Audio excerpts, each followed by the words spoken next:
listen, there are a lot of cool things about this synthesizer, a few little tips and tricks I have not touched on, a few functions I have not examined, so I'm going to do that now. First, we've done throughout this video series a lot of really cool sounds with the synthesizer. Some of them are very smooth. You can certainly get like vintage, traditional, warm synthesizer sounds with this synthesizer. Actually, here's one right now I'll show you. If you want a more metric means of setting pitch, if you hold down the shift, usually if you're turning pitch, you can see cents going up by incremental steps, but if you want them to go up by steps of 100, you can hold down shift. You can see it going up by 100. Okay, with this synth, we've demonstrated a lot of very, in some cases, very aggressive, modern, edgy sounds. But this synth, perhaps a little more than the Monologue, can create more vintage sounds. Like, for example, something along these lines. Let's give this... There.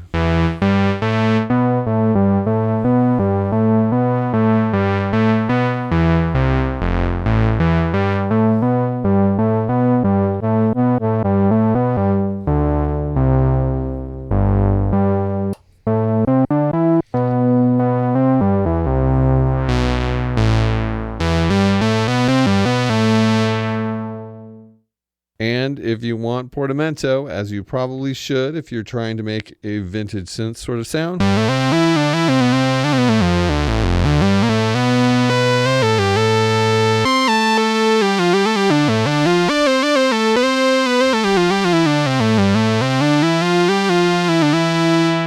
another thing you can do, remember, I have not said this and I should have said it, and forgive me for not saying it.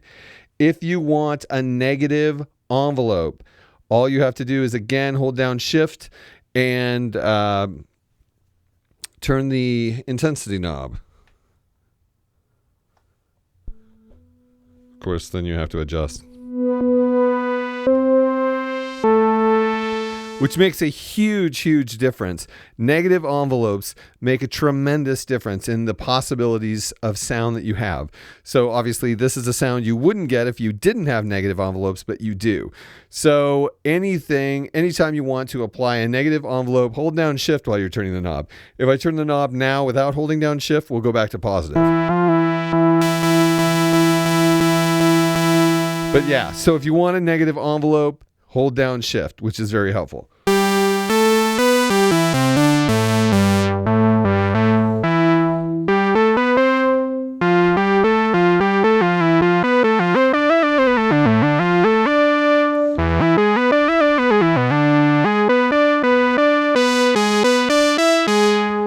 Also, now the next thing that I have not, wow, this one sound idea is touching on all of the things I wanted to mention that I have not yet mentioned. You might notice over here in the corner, I have not talked about the drive knob.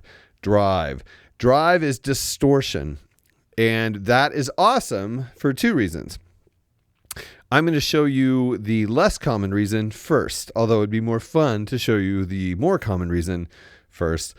Anyway, if you want this is an analog synthesizer, but if you want more analog sound, you have to remember that analog synthesizers have issues like pitch drift and variable wave shape and variable distortion and noise and things.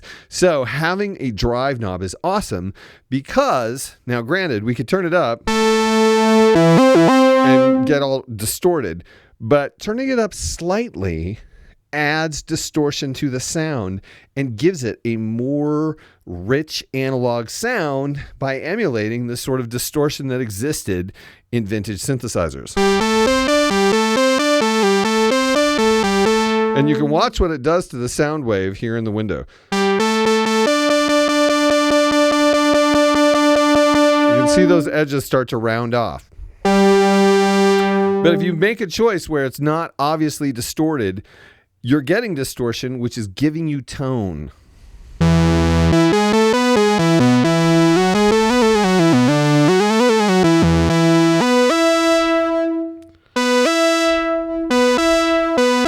And hear those subtle differences? It's in those subtle differences that the true joy of analog exists.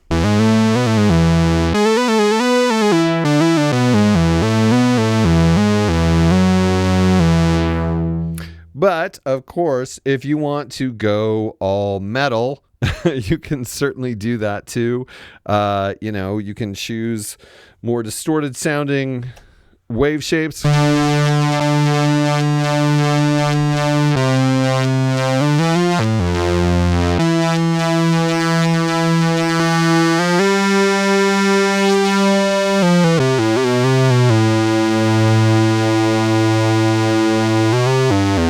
Tune something up a fifth.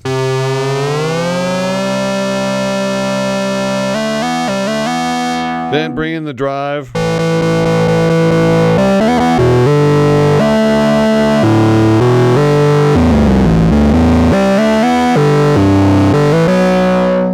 And you can get very nicely distorted. Add some LFO to the shape over here.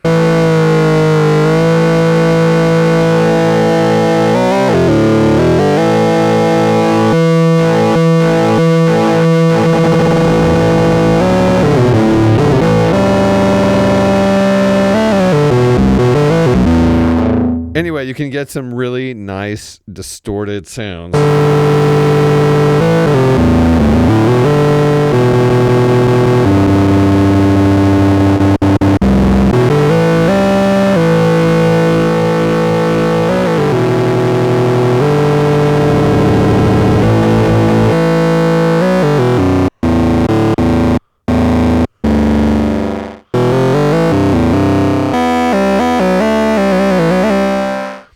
Anyway, yeah, so it's not all pretty. You can definitely go to warm vintage analog sounds or go into really distorted cool sounds.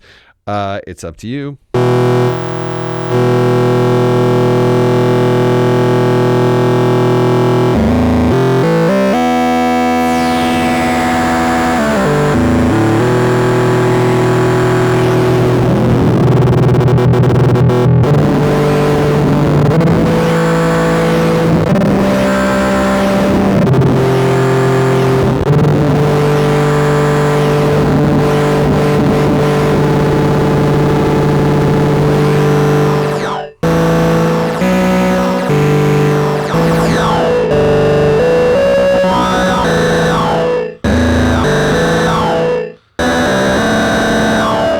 So yeah, if you want to go industrial with this thing, it's happy to go there. But you can also get sweet, dark, warm, gentle sounds, which is a nice breadth.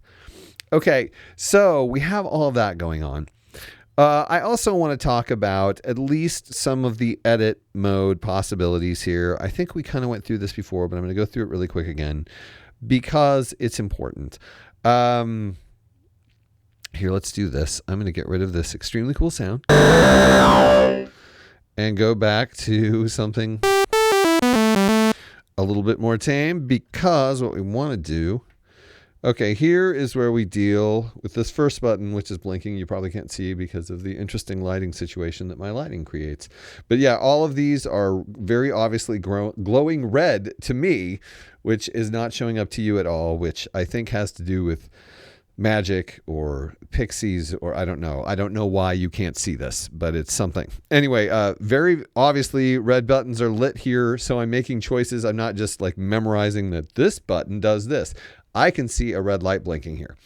Okay, so we have portamento time, portamento mode, slide time for the slide function, and back to 1. Okay, we also have slider assign. This is the slider. It's not related to slide. The slider is so cool because it is a wacky mod wheel, but you can apply it to so many cool things that I think people don't really realize, because in so many of the presets, it's set to pitch bend, which is very nice. I'm not, bashing pitch bend, but pitch bend is the last thing I do with a mod wheel. But that's me. You don't have to be me. But let's listen to some of the other things. Okay. Gate time, certainly in the midst of a sequence, which we don't have, so I'm not going to demonstrate it, but you can change the gate time of the sounds by using this setting. VCO1 pitch. Do we have 2 VCOs going right now?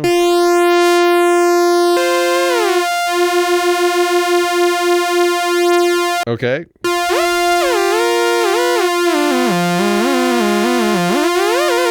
So I can mess with VCO1's pitch, which is cool. VCO1 is not the modulator oscillator. So basically by doing that, you're just going to be changing the pitch of VCO1, unlike what happens when you have the ability to change VCO2, which we'll get to. VCO1 shape, whatever you have it set to, whatever waveform you have it set to, you can change the shape with the slider.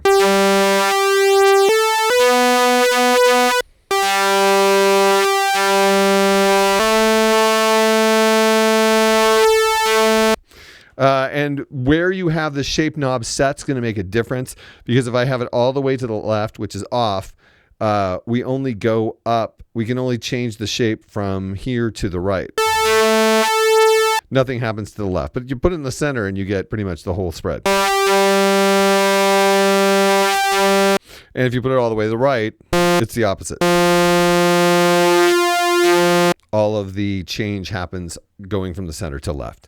So that's something to keep in mind, but that's cool. You can adjust the shape.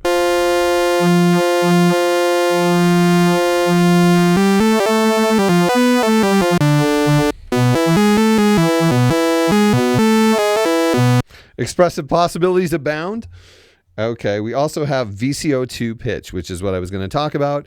When you're using sync, suddenly VCO2 pitch becomes important, and you can engage the sync effect by messing with the slider.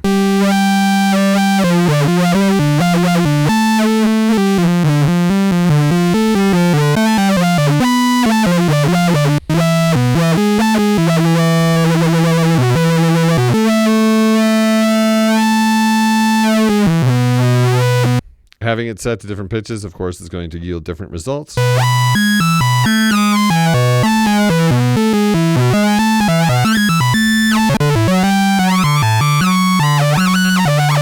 So that is really cool. See, the slider is not just this cute little thing off to the side. It has some really cool expressive and modulation possibilities.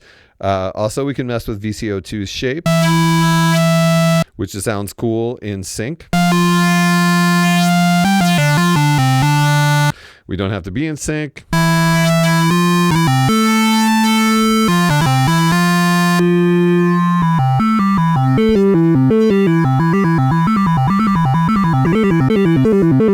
That's a lot of fun. VCO1's level. You can bring VCO1 in and out to your choice. VCO2's level, the same thing.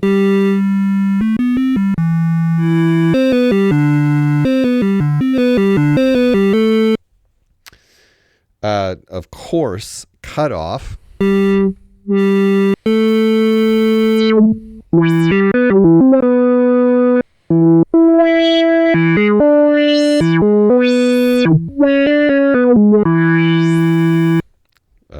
You couldn't have a synth without that possibility.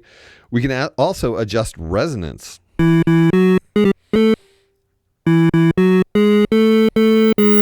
Let me get it on something that's going to matter with resonance. Here,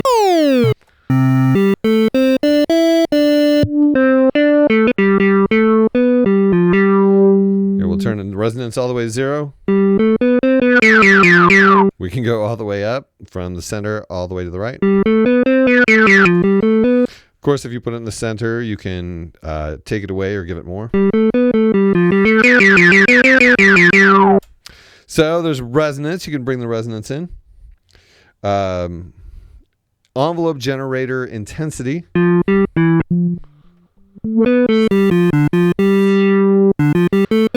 Of course, having it in the center is helpful for that. You can get the whole range of the knob. If we have it all the way to the right, we're only going to get stuff going from the center to the right. All the way, if we have the knob all the way to the left, we're only going to get play from the center to the right.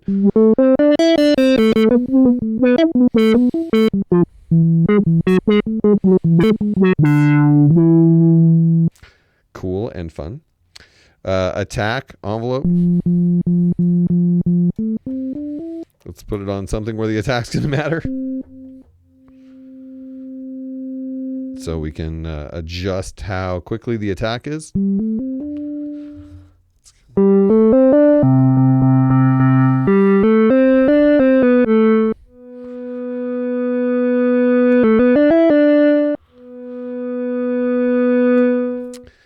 Decay.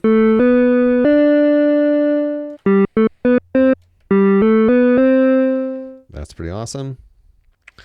LFO rate. Ooh, that's fun. Let's give us some LFO. Put the LFO rate in the center.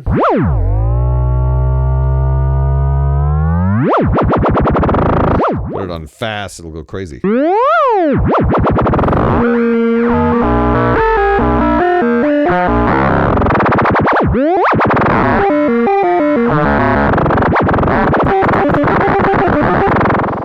So fun. Okay, how about, LFO intensity. If we put it in the center, we'll get none at the bottom. Whoa, that was just a giant lie. Interesting. Actually, we get it in both directions on that.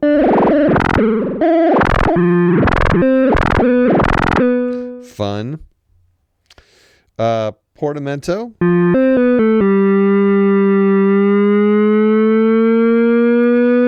That is a very slow portamento, but we can adjust the portamento rate in the other setting if we want a faster portamento. But you can activate portamento to varying degrees with the slider. And that is everything.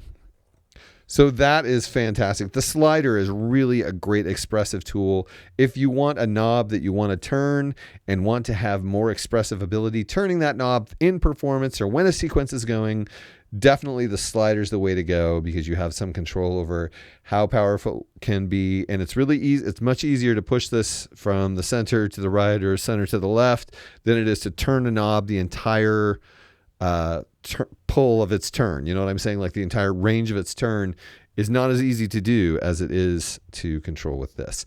So if you need to turn a knob all the way around as you are performing, you can just assign the slider to that knob, which is really